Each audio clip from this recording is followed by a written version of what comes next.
Hello everyone, how are you doing? This is MD Tech here with another quick tutorial. In today's tutorial, I'm going to show you guys how to resolve if your USB flash drive is not showing up in the My Computer or My PC settings on your Windows 11 device. So if it's not visible but you plugged it in today's tutorial, I'm going to show you guys how to hopefully resolve it. So first thing I'd actually recommend doing, try plugging into a different USB port. That's something I would definitely try recommending as well. So try doing that first. And then also you want to check and make sure your flash drive is workable on other computers. So try if you have another device like another laptop, tablet, desktop, plug it in on that computer and see if that is resolving the problem as well. So you might want to take a look into that and see if it's just an issue with your one computer or it's just an issue with the flash drive. If it's just an issue with your computer, we're going to go through some steps of how to hopefully resolve it, and we're going to go and jump right into it. So first thing we're going to do is open up the search menu, type in disk management. Best result should come back with create and format hard disk partitions. Go ahead and open this up.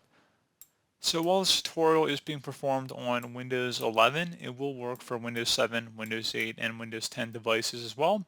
So you're going to right click on what appears to be your hard drive here. It should have the name of the flash drive in here.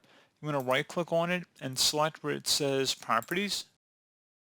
You want to select the tools tab, and then where it says error checking, this option will check the drive for file system errors. Select check, and then select scan drive.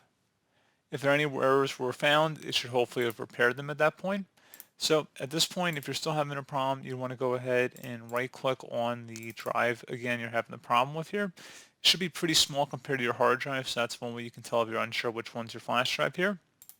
So you're going to go ahead and right click on it and select change drive letter and pass, and then select the change button.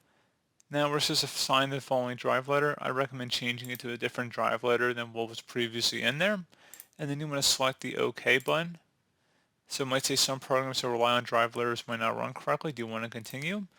Just keep that in mind if you've installed programs or using it as a directory for different programs on your computer, that this might create an issue here. Otherwise, if you're just using it purely for storage and you're not actually using any programs, you're not using it as a secondary hard drive on your computer, that's actually saving documents and stuff too.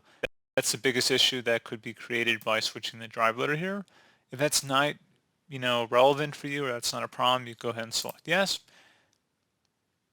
So hopefully that would have resolved the problem. So again, you shouldn't really be using a hard drive as a secondary drive anyway. It doesn't really make a ton of sense, but just want to put that out there. So pretty straightforward process there, guys. So hopefully that would have been able to resolve the problem. And if you close out of here, open up the search menu, type in device manager. Best result should come back with device manager. Go ahead and open that up. Right click on the top item up here, so it should have your desktop or your computer name. Right click on it and select scan for hardware changes. And then hopefully once you've done that, if you expand disk drives here, your drive should appear. So pretty straightforward process, guys. I do hope I was able to help you out, and I do look forward to catching you all in the next tutorial. Goodbye.